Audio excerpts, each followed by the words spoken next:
La Voz de América presenta.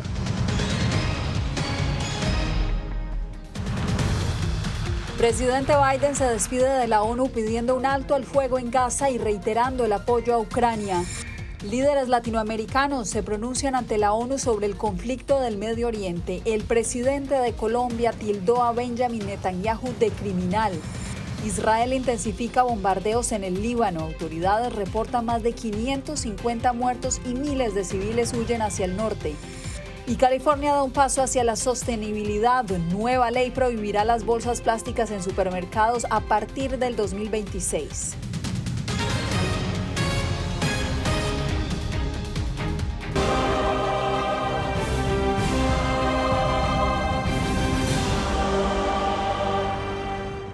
¿Qué tal? Bienvenidos al Mundo al Día. Hoy comenzamos desde Nueva York, donde el presidente Joe Biden inauguró oficialmente la Asamblea General de Naciones Unidas con un emotivo discurso, el último de su gobierno. Ucrania, Gaza y Venezuela fueron temas centrales de su alocución. En cobertura de equipo nos acompañan Jaime Moreno y Celia Mendoza. Celia, cuéntanos cuáles fueron esos puntos centrales de la intervención del presidente Joe Biden. El presidente de los Estados Unidos fue claro acerca de la importancia de solucionar las crisis mundiales, en especial en Ucrania, el Medio Oriente, así como en Sudán. Estos puntos también reiteraron la posibilidad de que Estados Unidos siga participando en las negociaciones. Aseguró que todavía había tiempo para lograr una solución política, pero tocó otros temas importantes que tienen que ver con el futuro de la humanidad y el papel que ellos están jugando desde este organismo. Con un tono sereno y un aire de despedida de la escena internacional, Biden pronunció su último discurso ante la Asamblea General de la ONU, instando a los líderes mundiales a lograr un alto al fuego en Oriente Próximo. No podemos mirar hacia otro lado y no abandonaremos nuestro apoyo a Ucrania hasta que consigan una paz justa y duradera. El conflicto en Gaza ocupó gran parte de su discurso, pero no fue el único tema que abordó. También mencionó la guerra civil en Sudán y la disputa entre Ucrania y Rusia, reiterando su apoyo firme al pueblo ucraniano.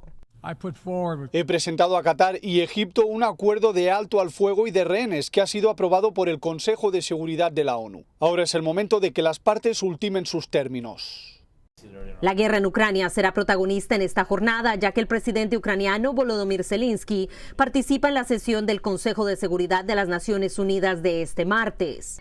Biden, en su reunión bilateral con el secretario general de la ONU, Antonio Guterres, reiteró la importancia del multilateralismo para resolver los conflictos globales y la importancia de la protección de los principios de la Carta de Naciones Unidas. En su discurso, Biden reconoció además la lucha por la libertad en Venezuela, donde dijo que los votantes emitieron su voto por un cambio que no puede ser negado.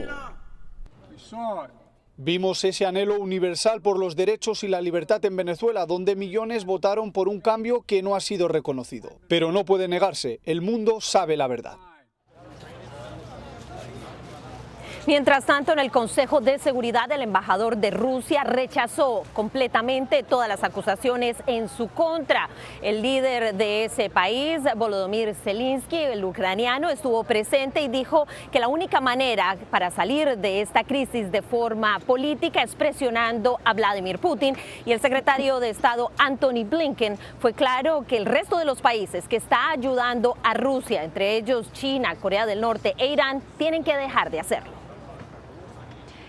Gracias, Celia. Y Jaime, los mandatarios latinoamericanos también emitieron un llamado de alerta en esta apertura de la Asamblea. ¿De qué se trata?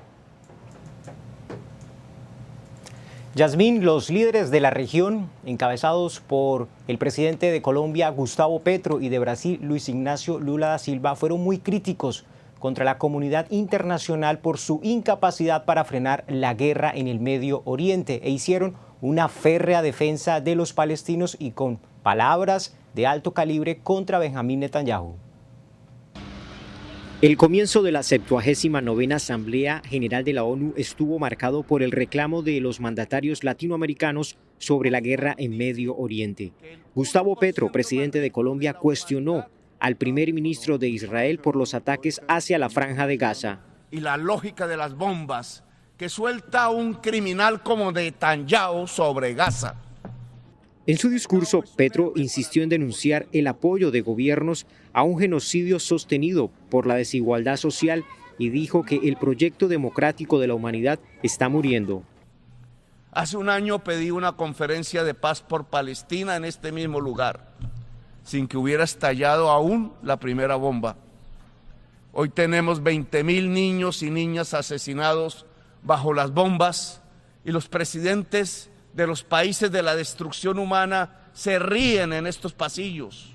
Horas antes, el presidente de Brasil, Luis Ignacio Lula da Silva, destacó que los gobiernos del mundo deben plantear transformaciones que conlleven al cese al fuego. Los conflictos en Europa y en Oriente Medio. Los conflictos en Europa y Oriente Medio, la carrera armamentista y la crisis climática han puesto de manifiesto las limitaciones de los foros multilaterales. La mayoría de los organismos carecen de la autoridad y los medios de implementación necesarios para hacer cumplir sus decisiones. Otro discurso cuyo objetivo fue el apoyo a la reformulación de los organismos multilaterales fue el del presidente de Guatemala, Bernardo Arévalo, quien afirmó que urge el concierto de las naciones para acelerar los procesos de paz. Empecemos por el origen, la guerra, ese horror que motivó la apertura de este foro mundial, ha capturado de nuevo nuestra atención, está siendo una realidad constante, pero ahora en los últimos 2 años ha tomado una intensidad inesperada.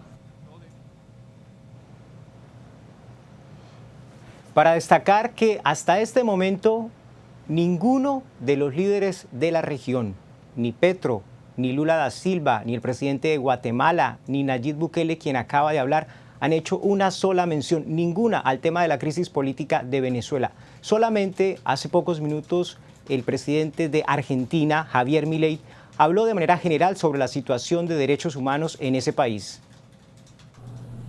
En esta misma casa, que dice defender los derechos humanos, han permitido el ingreso al Consejo de Derechos Humanos a dictaduras sangrientas como la de Cuba y Venezuela sin el más mínimo reproche. En esta misma casa, que dice defender los derechos de las mujeres, permite el ingreso al Comité para la Eliminación de la Discriminación contra la Mujer a países que castigan a sus mujeres por mostrar la piel. Parte del primer discurso de Javier Milei ante la ONU fue para criticar a esta organización, a la que calificó como un gobierno de burócratas internacionales. Yasmín. Jaime Moreno, gracias por el reporte y continuaremos monitoreando cada discurso que se dé en esta Asamblea General de Naciones Unidas. Bien, y justamente La Voz de América les brinda desde Nueva York la cobertura completa de la versión número 79 de la Asamblea General de Naciones Unidas, con entrevistas, análisis y videos del evento político más importante del mundo. Los puntos de vista de más de 190 líderes mundiales están a tu alcance esta semana en la página digital vozdeamerica.com y en todas nuestras plataformas sociales, Instagram, Facebook, YouTube y también en la plataforma X. Israel continúa sus bombardeos contra Hezbollah en el Líbano tras dejar este lunes más de 500 muertos, entre ellos 50 menores de edad. Ahora miles de civiles huyen del sur al norte del país. Jacopo Luzzi tiene la actualización. Este martes el ejército israelí llevó a cabo nuevos bombardeos en el Líbano, apuntando a objetivos de Hezbollah, incluso en áreas densamente pobladas al sur de Beirut. Este ataque sigue al del lunes, el más mortífero en décadas, que dejó más de 500 víctimas mortales. En el ataque a Beirut este martes, donde perdieron la vida 6 personas, Israel afirmó que mató a Ibrahim Mohammad Kobeisi, identificado como un alto comandante que supervisaba el aparato militar de Hezbollah. El grupo militante no confirmó esta muerte. Israel ha atacado 1.600 objetivos terroristas en el Líbano. Mediante llamadas telefónicas, emisiones de radio, sitios web y mensajes de texto, Israel ha instado a los civiles a alejarse del peligro. Hezbollah también siguió disparando al norte de Israel, pero la mayoría de los cohetes fueron interceptados. A pesar de esto, el grupo expresó su determinación de no retroceder. Mientras tanto, los ataques han desatado alarma en toda la región, generando temores de una guerra total entre Israel y Hezbollah. El Líbano está al borde del abismo. El pueblo del Líbano, el pueblo de Israel y el pueblo del mundo no pueden permitirse que el Líbano se convierta en otra Gaza. Con los ataques desatando el pánico, más de 100.000 civiles han abandonado el sur del Líbano, buscando refugio en la capital y bloqueando carreteras principales en el camino. La ONU ha revelado a La Voz de América que ya tiene planes en marcha para ayudar a estos desplazados. Sin embargo, hay preocupación por la capacidad de respuesta. Los trabajadores humanitarios no pueden hacer frente a la crisis indefinidamente. También tenemos limitaciones. Jacopo Luzzi, Voz de América.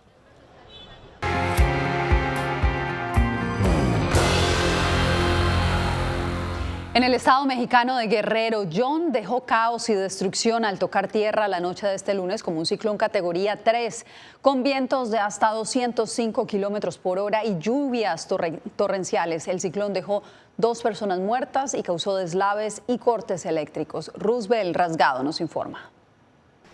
Luego que el huracán John impactara como categoría 3 en el estado sureño de Guerrero, en México, la noche del lunes, se han cuantificado daños materiales, cortes eléctricos, deslaves y hasta el momento 2 muertos. Me comuniqué con la presidenta municipal de Tlacuachistlahuaca, Yaret Saraí, quien desafortunadamente pues nos comenta el fallecimiento de 2 personas a causa de un deslave. John es el 10º ciclón tropical de la temporada en el Pacífico, donde el Sistema Meteorológico Nacional pronostica para 2024 entre 15 y 18 ciclones, por lo que pide tomar precauciones. A las 21:15 horas, el centro del huracán John, de categoría 3, tocó tierra al sur en Guerrero. Actualmente, John es ahora una tormenta tropical. A medida que las autoridades trabajan para restablecer los servicios esenciales y brindar apoyo a las comunidades afectadas, se recomienda a la población mantenerse alerta ante posibles réplicas del mal tiempo y seguir las indicaciones de protección civil. Tenemos desplegados cerca de 10,000 elementos que están proporcionando la seguridad. Pues no salir, quedarse en casa para no arriesgar a las personas.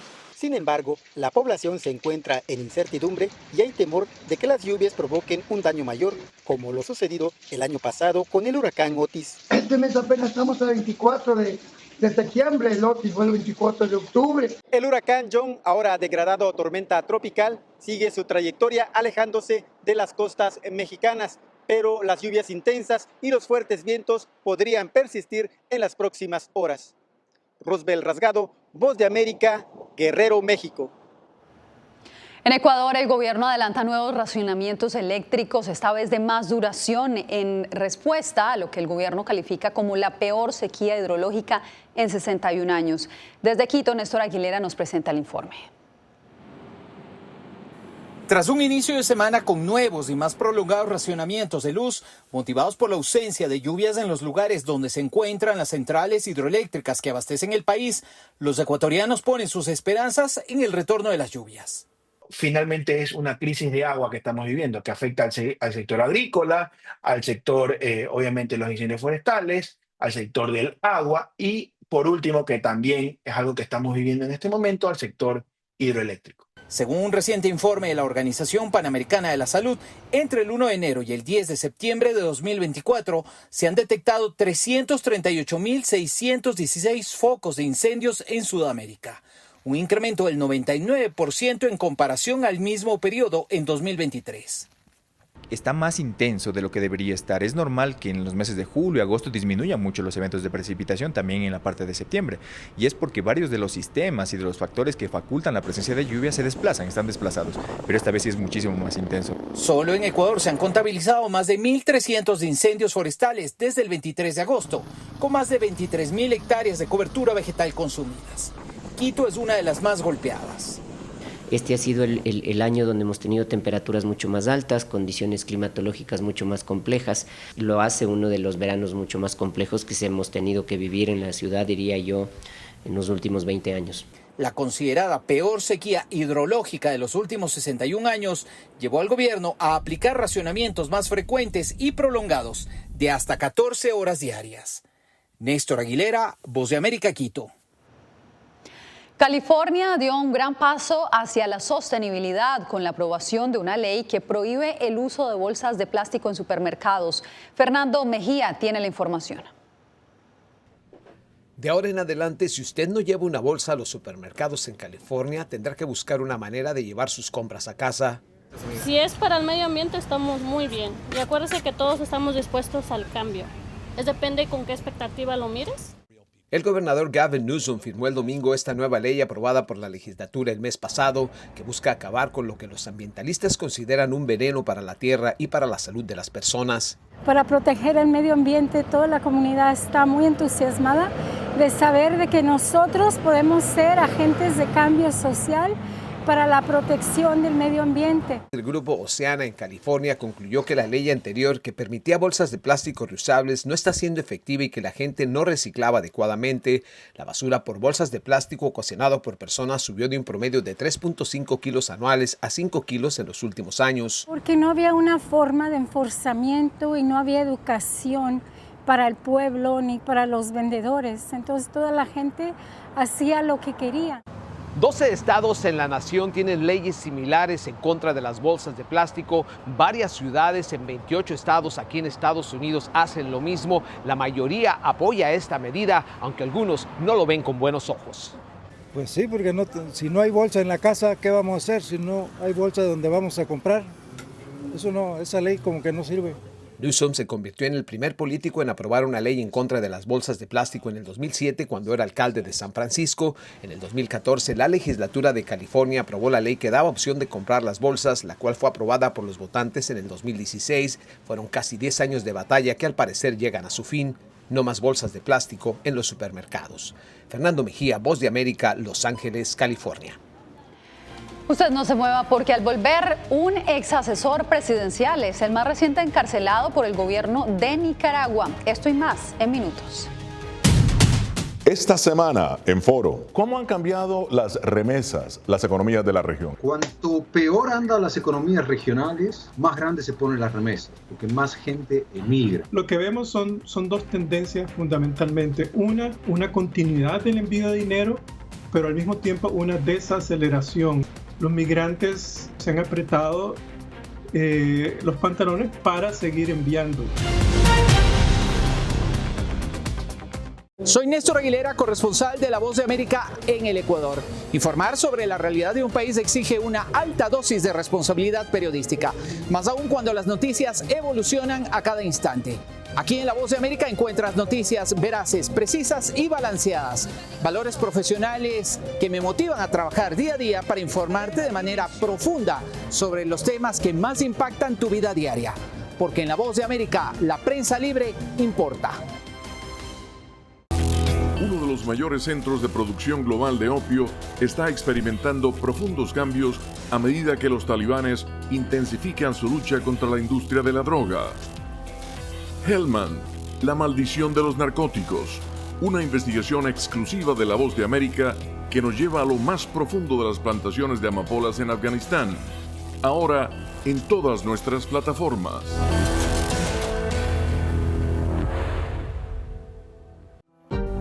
Hola, soy Oscar Ortiz Barahona, corresponsal La Voz de América. Ser La Voz de América desde Honduras me permite conectarme con todos ustedes, nuestras audiencias en todos los países del continente, ofreciendo información veraz sobre los temas que más te impactan. Honduras y los Estados Unidos han ejercido labores humanitarias. Más de 40 viviendas.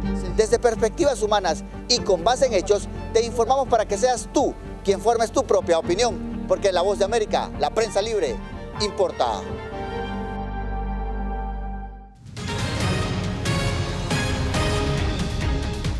En Nicaragua, otro líder indígena fue arrestado tras criticar las invasiones de colones a los territorios autónomos de la costa del Caribe. El ex asesor del presidente Daniel Ortega hoy está siendo vinculado al crimen organizado. Donaldo Hernández con los pormenores. El asesor presidencial, Stedman Fagot, fue detenido por el ejército de Nicaragua por supuestamente mantener vínculos con el narcotráfico y el crimen organizado. Está en prisión desde el pasado 14 de septiembre, según informó en un comunicado el ejército. Patrulla del Destacamento Militar Norte del Ejército de Nicaragua conoció información sobre planes preparados por el ciudadano Stedman Fagot Müller para la realización de actividades al margen de la ley con elementos vinculados al narcotráfico y crimen organizado. Fagot es un histórico líder indígena que combatió militarmente contra la dictadura somocista y contra la revolución sandinista. Stedman es un líder misquito que ya tiene una carrera bastante larga. Tomó las armas y fue parte de la resistencia nicaragüense. Analistas y abogados cuestionan la detención del asesor presidencial. Hay una clara violación al debido proceso, lo detiene el ejército, inmediatamente lo acusan. A pesar de su cargo de asesor de la presidencia, Fagot, días antes de su detención, criticó las invasiones de los pueblos indígenas del país. Lo tienen en este momento detenido porque, él había unas declaraciones antes, unos días antes, cuestionando a Daniel Ortega, cuestionando a Rosario Murillo y cuestionando el tema de la invasión de los colonos. Con la detención de Stedman Fagot, ya suman 3 los líderes indígenas arrestados por el Estado, según organismos de derechos humanos. Donaldo Hernández, Voz de América. En el Congreso en El Salvador, el Congreso eligió a 7 nuevos magistrados de la Corte Suprema de Justicia para el periodo 2024-2033. El proceso ha sido objeto de críticas de la oposición y de especialistas, quienes lo consideran poco transparente. Claudia Saldaña nos reporta. Serán responsables. La elección de 7 nuevos magistrados de la Corte Suprema de Justicia de El Salvador causó distintas reacciones entre diputados y especialistas en leyes. Algunos diputados señalaron poca transparencia en el mecanismo de selección. Desde la postura del grupo parlamentario Vamos, esta elección de magistrados no ha contado con el cumplimiento de los principios de transparencia, pluralidad y democracia. La diputada señaló que si bien se hicieron entrevistas públicas a los candidatos a magistrados, su partido no recibió los expedientes completos. El partido oficialista Nuevas Ideas refutó esta postura. Nosotros estamos haciendo todo dentro de los marcos legales, dentro de los marcos constitucionales. El abogado especialista en políticas públicas, José Marinero, señala que lo grave de esta elección no es solo el mecanismo de selección, sino el contexto en el que ocurre. Es un contexto donde hay un gobierno de facto, un gobierno que se ha perpetuado ilegítimamente en el poder, que ahora está eligiendo a unos magistrados que acompañan a aquellos que él mismo impuso. Señala además que hubo poca transparencia en el proceso. Ha ocurrido a espaldas de la ciudadanía. Ha ocurrido a espaldas también de la oposición democrática que está representada en la Asamblea Legislativa. Para la presidencia de la Corte Suprema de Justicia y de la Sala de lo Constitucional, se designó al abogado Henry Alexander Mejía, quien fue propuesto por el partido Nuevas Ideas y estará en el cargo hasta 2027. Claudia Saldaña, Voz de América, San Salvador. Cuando volvamos, la Fiscalía de Venezuela reacciona a la orden de captura emitida por Argentina contra el presidente Nicolás Maduro.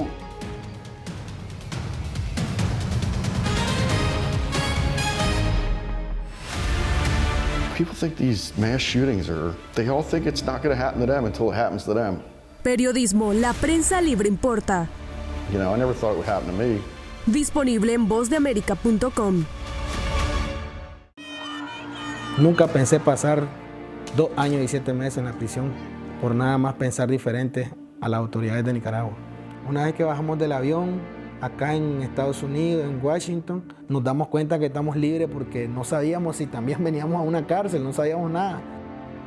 El cuerpo como que siente el aire puro, la diferencia a estar en una prisión, ¿verdad?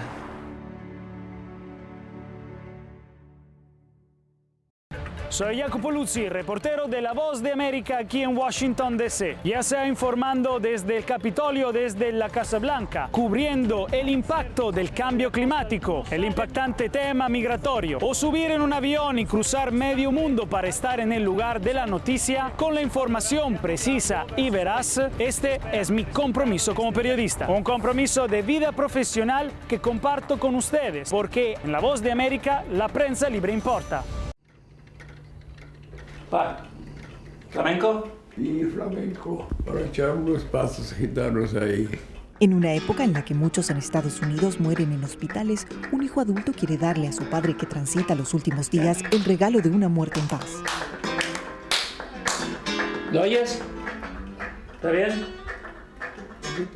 Amor hasta la muerte, un documental de La Voz de América. Ahora, en todas nuestras plataformas. El periodismo definitivamente necesita ser libre. Periodismo, la prensa libre importa. Una producción especial de La Voz de América. La libertad se la da el Estado y la responsabilidad la asume uno. Disponible en vozdeamerica.com.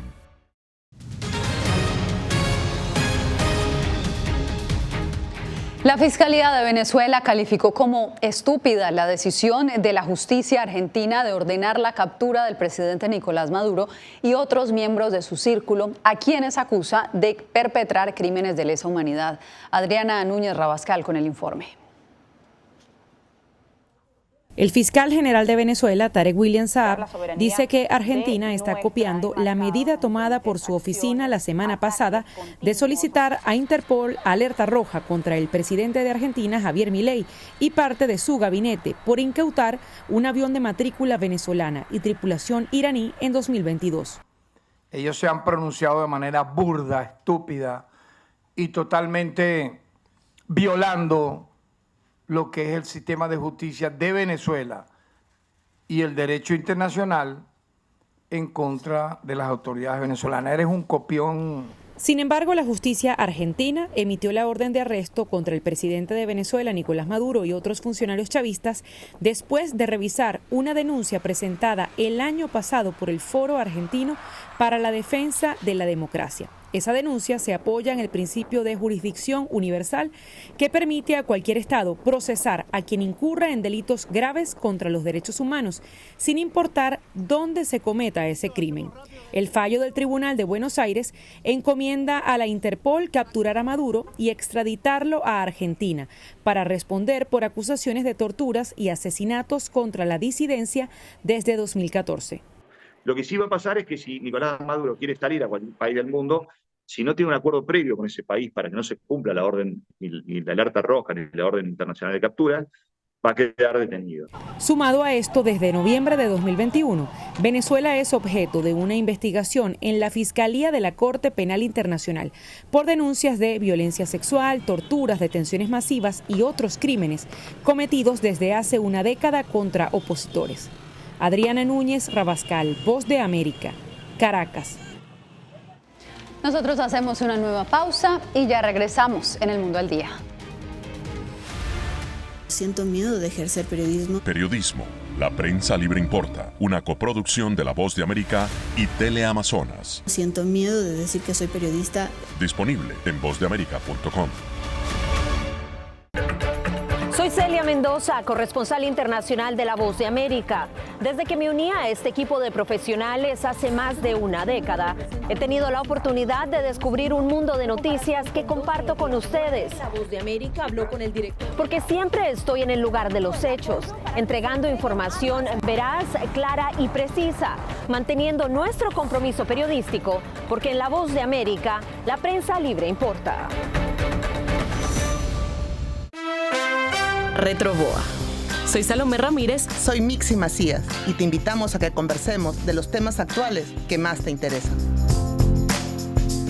Acompáñanos en un podcast en vivo en las plataformas digitales de La Voz de América. ¿Qué me pongo mañana? ¿Te regresas para el crucero? Todo incluido. Conéctate con nosotros a través de Retroboa en las plataformas digitales de La Voz de América.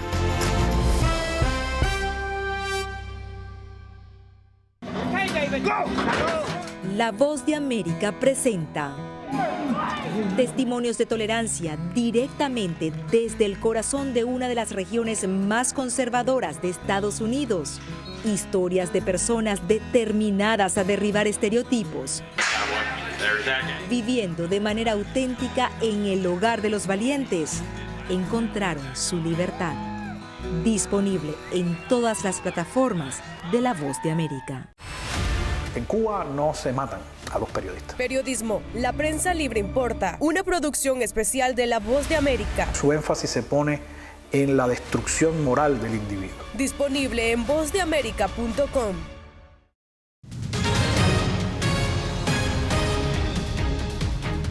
Un collar de diamantes del siglo XVIII supuestamente vinculado al escándalo del caso del collar, una estafa que agitó los cimientos de la Revolución Francesa y condujo a la caída de la reina María Antonieta, se exhibe por estos días en la casa de subastas Sotheby's. Este excepcional tesoro será subastado en Ginebra con un precio estimado de entre 1,8 y 2,8 millones de dólares. Aunque Sotheby's no confirma su conexión histórica, el director del departamento de la joyería aseguró que se trata de una pieza muy importante. Con esto me despido por hoy.